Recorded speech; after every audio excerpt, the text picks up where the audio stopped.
se tem tubulação de gás, a Sabesp, obviamente, precisa seguir protocolos mais rígidos, porque é o segundo caso de explosão, né? Infelizmente, dessa vez, com vítima fatal. Vamos com a nossa entrevistada. Estamos com Juliana Zelawi. Ela é especialista em neurociência e comportamento, com formação em psicologia positiva. E ela está lançando um livro que apresenta formas de treinar o cérebro para termos bem-estar e, portanto, termos saúde mental. É o livro Neurociência Positiva, uma rota prática para cultivar o equilíbrio, desenvolver clareza mental e viver com mais leveza. Juliana, bem-vinda. Boa noite. Boa noite, Tânia. Boa noite, ouvintes da Rádio CBN. É um prazer estar aqui. Eu adoro essas entrevistas, assim, que nos fazem pensar de forma mais prática mesmo, né? De como a gente pode interferir na nossa vida, na nossa saúde mental. Juliana, antes de mais nada, explica pra gente o que é esse campo de estudo da neurociência positiva, né? Que mistura a neurociência com a psicologia positiva. Explica pra gente aqui em linhas gerais. Exatamente. É um campo, Tânia, que está crescendo muito lá fora. É um campo científico, sim, que é exatamente isso que você comentou, que é uma mistura da neurociência com a psicologia positiva. Só para trazer um breve contexto aqui, lembrar que tanto a neurociência quanto a psicologia tradicional, historicamente, elas têm focado muito na questão de transtornos, distúrbios e os seus sintomas, né? Focando bastante no sofrimento humano. E é claro que isso é realmente muito importante. Mas, como de acordo com a própria Organização Mundial da Saúde, saúde não significa ausência de doença, então começou a se criar uma pergunta de como é que então a gente pode fazer o cérebro humano prosperar, independente de patologias ou não, mas como é que a gente pode melhorar as tomadas de decisão, o equilíbrio emocional, o planejamento, o autocontrole, como é que a gente pode desenvolver mais empatia. Então, a neurociência positiva vem atender a essa necessidade da gente ir um passo além, independente do indivíduo ter ou não patologias, de como que a gente pode fazer esse cérebro prosperar mais, para ter mais bem-estar, para ter mais equilíbrio. Trabalhar as nossas próprias potencialidades, né? Exatamente. Para aprimorar. Muito Isso. bom. E aí você criou uma teoria sobre o papel das funções executivas na transformação dos padrões mentais. Então, vamos entender aqui. No livro, a Juliana detalha direitinho, fala, inclusive, sobre como é que funciona cada uma dessas funções, mas, enfim, né, em linhas gerais, Juliana, o que são as funções executivas e por que é importante trabalhar com elas, né, exercitá-las? Sim. Bom, as funções executivas, elas são as nossas habilidades relacionadas à cognição, então, ao aprendizado, às emoções, aos nossos comportamentos. São funções que, é claro que o cérebro todo, ele é utilizado para exercer essas funções, mas principalmente o córtex pré-frontal, que é essa região que fica atrás da nossa testa, que seria o grande hub integrador dessas funções. Então, seriam, para dizer de uma forma mais prática, atenção, memória de trabalho, controle inibitório, avaliação, monitoramento, tudo isso são funções executivas. E aí o que eu coloco no livro apresenta a teoria da interface executiva, que é uma teoria que eu proponho, que é justamente quando a gente fortalece essas funções executivas, a gente ganha muito mais autonomia. Então, e muito mais capacidade de ter controle na nossa vida, então, se realizar mais como ser humano. E cada uma dessas funções executivas, elas são treináveis, são habilidades treináveis. Atenção, né? Por meio da meditação, do mindfulness, né? Que também é uma especialidade É uma grande sua, ferramenta, né? Que ajuda muito. O controle emocional, que às vezes a gente tem esse mito, né, de que uma pessoa já nasce meio explosiva e a outra pessoa já nasce calma. Não, existem formas de você treinar isso, né? Que é o tal do controle inibitório, é isso? Também, aqui eu estou falando especificamente da regulação emocional, mas o controle inibitório tem um papel bastante importante também na emocionalidade. Então, dizer como que você pode exercer. O controle inibitório, ele vai desde coisas muito pequenas, como, por exemplo, você está com o seu carro num farol. Você acha que ele abriu, mas quando você vai ver, ele não abriu, ele está vermelho ainda. Então, é aquele controle que você segura, não acelera, mas continua com o pé no freio.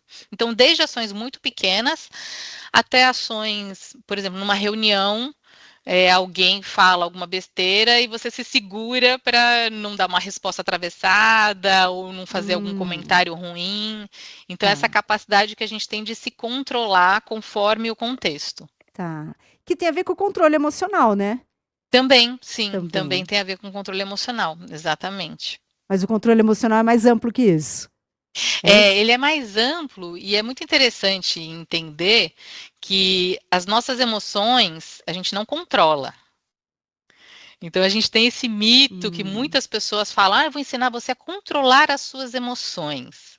E aqui a gente precisa fazer uma distinção muito importante. As emoções, elas surgem automaticamente. Então, se é um processo automático, você não decide sentir raiva. A raiva simplesmente surge. Verdade. Você não decide ficar frustrada ou qualquer outra, até feliz. Você não decide, simplesmente acontece. Agora, a questão é, entre a sua emoção e a sua resposta, o seu comportamento, existe um pequeno espaço, que é aí, exatamente aí que está a nossa liberdade, porque é a nossa liberdade de escolha. Então, por isso, ferramentas como o Mindfulness, que é a atenção plena, acabam tendo um papel muito importante na nossa vida, porque quando você consegue perceber, por meio da atenção plena, estar presente, você percebe esse pequeno espaço, aí sim você age de forma consciente e não de forma automática. Então, esse é o segredo. Então, quando a gente fala de controle emocional ou inteligência emocional, um aspecto muito importante é perceber isso. A emoção vai existir. Então, não é que você vai desenvolver as suas funções de regulação emocional, por exemplo, e virar Buda, né? Não sentir tristeza, raiva, inveja, não, vai sentir, não, não é isso, você vai sentir. A questão é como você vai responder a cada uma dessas emoções. E aí sim você está no controle, né? E aí, quando a gente consegue desenvolver ferramentas, que é o que você ensina no livro, né? Para administrar, né? Esses pontos, essas funções executivas. A gente tem mais probabilidade de ter mais saúde mental, mais bem-estar, é isso? Ou pelo menos não se colocar em situações ruins? Exatamente, porque seriam como dados. Você tem muito mais informações. Quando você presta atenção, que é o primeiro passo, né, da teoria da interface executiva, o primeiro passo é a atenção, trabalhar a atenção. Quando você está atento, não só ao seu exterior, mas o que acontece aqui dentro, em termos de sensações, de emoções, de pensamentos, gatilhos e assim por diante, isso tudo são informações. Então, você vai aprender a, inclusive depois, por exemplo, para uma tomada de decisão, usar cada um desses fatores para conseguir ter mais clareza mental e, portanto, conseguir tomar uma decisão mais alinhada com seus valores, com seus objetivos de curto, médio e longo prazo, e não simplesmente responder, né? Então, aí que está o grande trunfo. Um grande mito da neurociência, a gente acredita que o nosso racional é como se fosse um grande CEO, né? Então, ele que comanda tudo, é ele que decide tudo. Isso é um grande mito. Na verdade, existem vários processos acontecendo no nosso cérebro que são muito poderosos. Então, essa parte racional nossa seria muito mais um porta-voz e não um CEO. Só que a questão é que a gente ignora essa mesa de negociações que tem vários atores. Então, tem o inconsciente, tem a sua intuição, que é baseada na sua experiência, tem o seu instinto, que é baseado na sua biologia, tem o seu corpo, que tem um papel muito importante de voto, inclusive, conforme as sensações que você está sentindo ali no seu corpo, pode ser de incômodo, ou de prazer, ou de tédio, ou enfim, ele também vai dar a opinião dele a aquele respeito. Então, quando você consegue escutar todas essas vozes, ter todas essas informações, e aí sim, esse porta-voz vai falar, bom, tá, eu já entendi, escutei todas elas, e a minha resposta é essa. A melhor decisão vai ser essa. E a gente pode interferir nesses elementos. Por exemplo, a sensação do corpo com uma alimentação que aí você fala no livro também, né? Prática de Aham. exercício físico, uma alimentação saudável, É, dormir, né? é. É Coisas engraçado porque simples. a gente tem, por conta da nossa sociedade atual, né, a sociedade do cansaço, esse foco em produtividade, a gente ignora o que eu brinco que são as configurações de fábrica. Assim, a gente não tem como escapar da biologia. Então, tem gente que É. fala, ah, não, mas eu não me preocupo com alimentação, ou não agora, talvez mais tarde, agora eu estou num momento de vida que eu não consigo, ou, eu não faço atividade física porque eu não gosto. Ou eu durmo, não, eu preciso de 5 horas por noite, é suficiente. Você está negando toda a sua biologia e não tem escapatória. E isso vai afetar não só no longo prazo, mas afeta as suas decisões agora. A sua clareza mental, afeta a sua memória, afeta o seu humor, cada um desses elementos. Então, É. no livro eu começo falando do básico. Se a gente quer colocar o nosso cérebro a nosso favor e não contra nós, primeiro a gente precisa cuidar do básico, configuração de fábrica, e a partir daí a gente consegue Vai desenvolver evoluindo. muito mais facilmente todas as outras funções executivas. Então, falar num básico, bem básico, Juliana, já que você Uhum. é neurocientista, eu tenho uma curiosidade. Por que que o intestino é considerado o segundo cérebro? Aham. Olha, que coisa Isso é estranha, né? muito É, interessante, né? isso é Muito bem interessante. estranho. É. Pois é. O intestino, ele tem mais ou menos 500 milhões de neurônios. O nosso cérebro tem 60 bilhões, é claro que é muito mais, mas no intestino existem neurônios em uma quantidade muito significativa.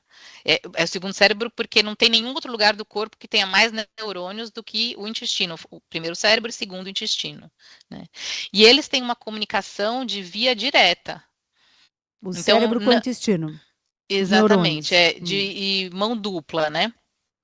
Então, vai muito além daquilo que, eu comi alguma coisa, passei mal, e aí você já sabe o que é, né? E isso é uma coisa, mas o como que você se alimenta, dependendo de sua diversidade de alimentação, por exemplo, vai afetar a sua produção de dopamina, produção de serotonina, de cortisol, de neurotransmissores responsáveis pela limpeza do cérebro durante a noite. O cérebro inflama, como, né, vários órgãos, e acontece toda noite essa limpeza, né? Tudo isso o intestino contribui diretamente.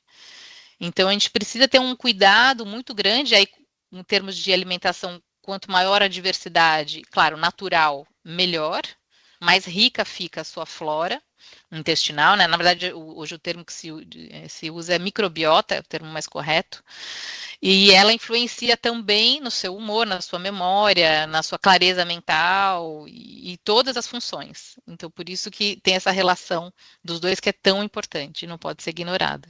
Quer dizer, quando a gente quer, então, ter uma saúde mental, psíquica, a Uhum. gente tem que cuidar também do que a gente come, Sim, né? Que é do exatamente. básico, né? É, Do é. básico.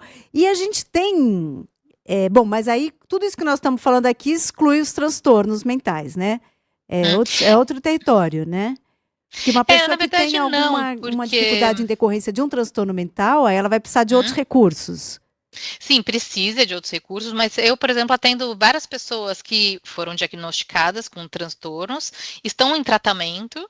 Então, eu, claro, não pego alguém que não está em tratamento, enfim, é outra questão, né? Sim, Mas essas pessoas, elas se beneficiam muito dessas técnicas de claro, desenvolvimento das funções. Então, claro. para citar apenas um exemplo, teve uma pessoa que eu atendi do México, mexicana, e por meio de técnicas que a gente usou, principalmente de mindfulness, ela tinha TDAH.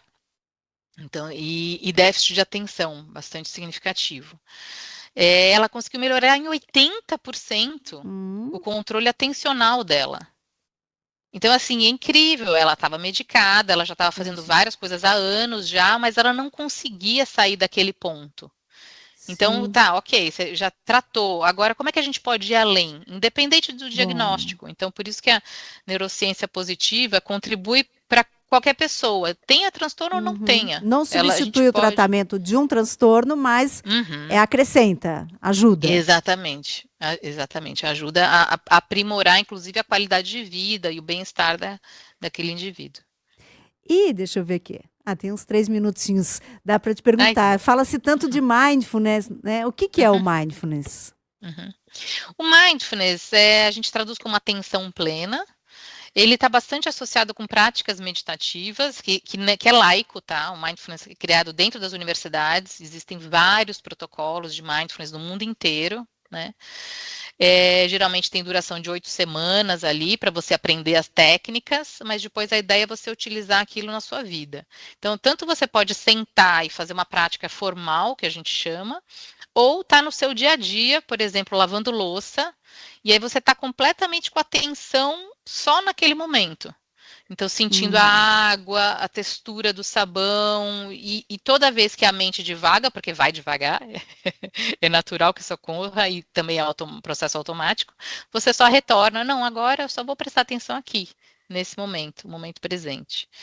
E aí, com isso, você vai tendo cada vez mais controle no sentido de se perceber, aceitar suas condições. Então, isso é um ponto muito importante também da neurociência positiva, que não é pensamento positivo, apesar desse nome, né? Muito pelo contrário, a gente utiliza os desafios, os estressores, naquele sentido que o Taleb trouxe de antifragilidade. Ou seja, a gente consegue evoluir, na maioria das vezes, o que acontece com o ser humano, não é um estresse pós-traumático, mas é um crescimento pós-traumático. Então, já que temos desafios, todos nós, eles existem, basta ser humano, né? Então, como é que a gente pode navegar por esses desafios de uma forma mais tranquila? Bom. Então, é como você faz essa comparação, no livro bastante uso a analogia náutica, por também ter vivido a bordo durante 2 anos com a minha família, mas por essa questão, você é um comandante no barco no meio da tempestade, você não precisa se desesperar, a tempestade vai estar lá, você não consegue fazer nada a respeito, mas você pode sim, por meio das técnicas certas, manter a calma e conseguir passar por ela, atravessar por ela de uma forma mais tranquila. Sem negar, né? Sem achar que aquilo é um arco-íris, reconhecendo o problema, né? E indo. Eu acho isso maravilhoso. Pena que nós não vamos ter tempo de explorar. Mas, aproveitando, só para fazer um parênteses bem rápido, já que a atenção plena, estar presente, né, é algo fundamental para que a gente possa ter um autocontrole, né, sobre tudo que a gente sente e tal, a dispersão do celular já é por si só um boicote a tudo isso, né? Juliana, em um minutinho. Pois é. Em um minutinho. O que a gente faz hoje, o cérebro é como se fosse um motor, né? O que a gente faz é colocar um turbocompressor com esse monte de notificação, celular, rede social, essas informações. Então, o que a gente precisa realmente é de pausas. Pausas, A gente precisa respirar e dar um tempo para esse cérebro se recuperar.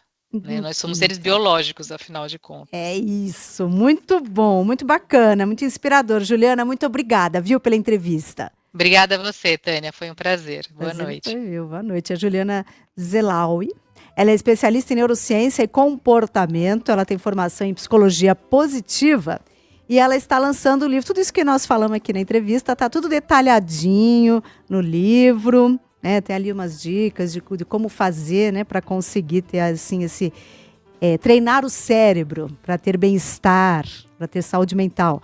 É o livro Neurociência Positiva, uma rota prática para cultivar o equilíbrio, desenvolver clareza mental e viver com mais leveza.